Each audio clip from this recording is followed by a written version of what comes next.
ये मनुष्य जन्म दोबारा मिले न मिले कोई भरोसा नहीं है। ये सत्संग मनुष्य जन्म मिल भी गया तो कितने दुनिया के ऐसे मनुष्य हैं जो कभी सत्संग नहीं जाते, कभी नाम स्मरण नहीं करते। क्या पता अगले जन्म में हम भी भगवान नाम को भी जान पाएंगे कि नहीं जान पाएंगे।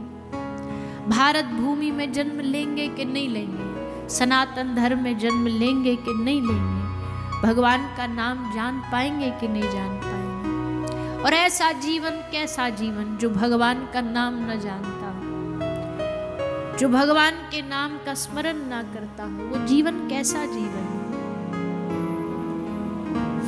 इसलिए महापुरुषों की शरण ग्रहण करके खूब सत्संग सुनो, सत्संग सुन करके अपनी भक्ति को बढ़ाओ, क्योंकि जितनी भक्ति बढ़ेगी उतना जल्दी जीवन का कल्याण होगा।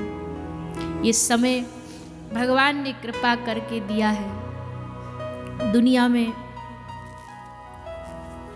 हर चीज प्राप्त कर सकता है इंसान पैसे से, लेकिन अपने जीवन के समय को नहीं बढ़ा सकता है। जिसका जितनी घड़ी लिखी है उतनी ही प्राप्त होंगी, और उस घड़ी में जितना घड़ी भगवान के नाम में लगाया उतना ही भगवान के रजिस्टर में गिनती लिखी जाएगी, उतना ही जीवन लिखा जाएगा।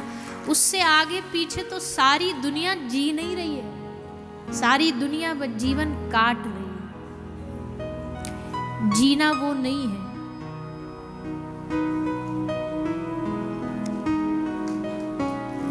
किसी का बहुत नाम हो गया, किसी को बहुत सम्मान मिल गया, कोई बहुत बड़ा पद मिल गया, कोई बहुत बड़ा मकान बना लिया,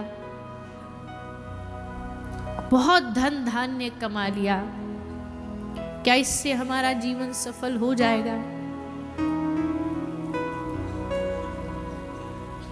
जो उच्चता की श्रेष्ठ पदवी पर भी पहुंचे, उन लोगों को भी कहां संतुष्टि हो पाई, उन लोगों का भी कहां खालीपन भरा।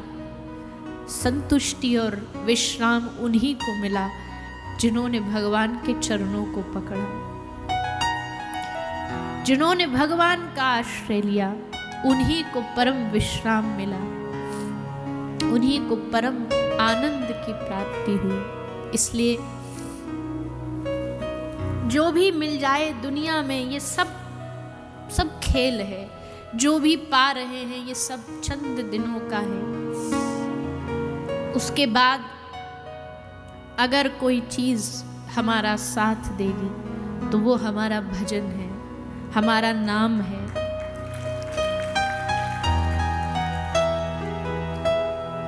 उसी से परम कल्याण हो सकता है। शास्त्र कहता है, भागवत कहती है, यही कल्याण का एकमात्र रास्ता है। आप सब बड़े भाग्यशाली हैं। आप सब लोग यहाँ कोई नए नहीं आए, हमें पता है। आप सब सत्संग सुनते हैं। आप सब कोई गुरु के आश्रय है, किसी के माथे पे तिलक है, किसी के हाथ में माला है। सारे संसार में भटकते भटकते, ठोकर खाते खाते, आज नहीं तो कल, कल नहीं तो परसों, इस जन्म में नहीं तो अगले जन्म में कभी तो ये बात समझनी ही पड़ेगी कि हमारे पास अगर सबसे बड़ा कोई धन है तो वो भगवान की याद है, भगवान का स्मरण है। संसार में जिनसे हम प्रेम करते हैं उनकी याद में कितना सुख मिलता है। कोई हजारों किलोमीटर भी दूर हो लेकिन उनकी याद करके हमारा हृदय भर आता है, हमारी आंखें भर आती हैं। उनके स्मरण से हमें इतनी खुशी मिलती है। उनका एक फोन आ जाए, हाँ आज उनसे बात हुई हमारी,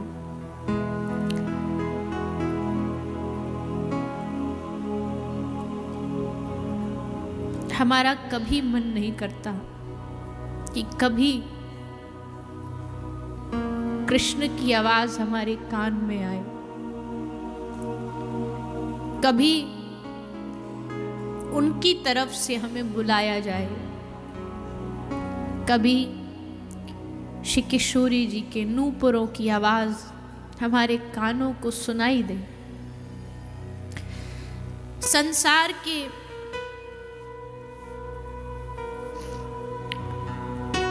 संसार की बातों को सुनने में इतने व्यस्त हो जाते हैं कि कभी हृदय ये मांग ही नहीं करता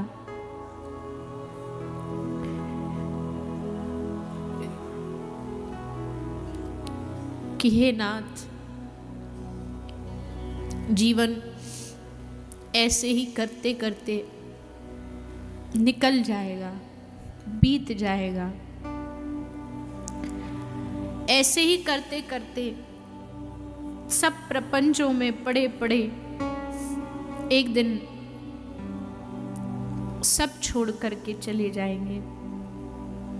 लेकिन मृत्यु से, जन्म से पहले, मृत्यु के बाद जो आप हमारे संगी थे, जो आप हमारे साथी थे, उस परम सखा को, उस परम हितैषी प्रभु को मैंने कैसे भुलाया, क्यों भुलाया? इसलिए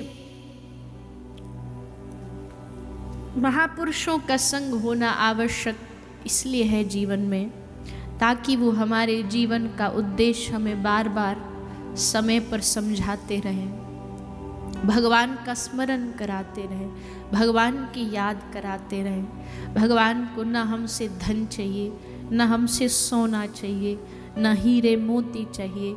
उनको बस इतना चाहिए कि इस माया में फंसा हुआ अंधा जीव कभी एक समय आए, एक घड़ी, एक क्षण, एक पल भी इस संसार से निकल के अगर मुझे याद कर ले तो भगवान उतने में ही प्रसन्न हो जाते हैं कि मैंने कितना कोशिश किया इसको माया में फंसाने की, ये फिर भी उस माया में फंसते हुए भी मुझे भूला नहीं, मेरा साथ इसने छोड़ा नहीं। भगवान की प्रसन्नता इसी में है, भगवान की प्रसन्नता उनकी याद में है। इसलिए जब समय मिले, जब अवसर मिले, कुछ घड़ी ऐसी निकालो, प्रेम कर लो राम से। कुछ समय ऐसा होना चाहिए जीवन का जहाँ केवल आप हो, आपके प्रियतम हो, उनसे बातें हों। और फिर एक दिन ऐसा आएगा, एक दिन रोज आप अपनी तरफ से बात करते रहो, पर एक दिन ऐसा आएगा जब सामने से भी उत्तर आना शुरू हो जाएगा, भगवान के पास से भी उत्तर भगवान देना शुरू कर देंगे। भक्तों की कथाओं में, लीलाओं में यही तो होता है। भगवान क्या खेल करते हैं भक्तों के साथ, पर भक्त को बार बार भगवान के सामने जिद करनी पड़ेगी, बार बार जिद करनी पड़ेगी, तब सामने से भगवान उत्तर देते हैं, तब सामने से भगवान अनुभव कराते हैं। इसलिए आप सब खूब समझदार हैं, आप सब सत्संगी हैं, आप सब महापुरुषों संतों के सानिध्य में हैं। अपने जीवन को जितना हो सके भगवान से जोड़े रखिए, संसार छोड़िए मत, पर भगवान से जुड़ जाइए। संसार भी किसका है? किसका है संसार? प्रभु का ही तो है। परिवार किसका है? भगवान का ही तो है। प्रभु तुमने मुझे ड्यूटी दी, मुझे कर्तव्य दिया कि मैं इसको निभाऊं, तो मैं इसको निभा रहा हूं, जैसे निभा सकूं वैसे निभा रहा हूं। लेकिन आखिरकार मैं जानता हूं ये है आपका ही, ये आपकी धरोहर है। मुझे जब तक आपने जिम्मेदारी दी है मैं निभाता रहूंगा और आपको याद करता रहूंगा। बस इतना सा ही भजन है। ये इनके इन प्रकारे न, बस अपने आप को भगवान से जोड़े रखो, भगवान से जुड़े रहेंगे तो बचे रहेंगे, और जब भगवान से दूर हो गए, ठाकुर जी कहते देवी हुएशा गुणमयी मम माया दुरत्यया मामेव ये प्रपद्यन्ते माया में ताम तरंती ते। माया की चाखी चल रही है, चक्की चल रही है, दो पाटन के बीच में साबुत बचा न कोई। सारी दुनिया इस माया की चक्की में पिस रही है और पिसती रहेगी, पर कोई दाना जो छिटक करके उस चक्की का एक कोना छेद होता है, वहाँ अगर गिर जाए तो लाख चाखी चले पर उस दाने को कुछ भी नहीं होता।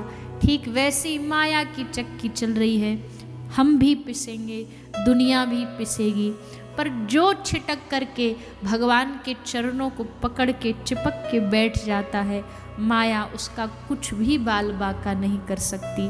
फिर माया की चक्की चलती भी रहे तो भी उसका कुछ नहीं बिगाड़ सकती।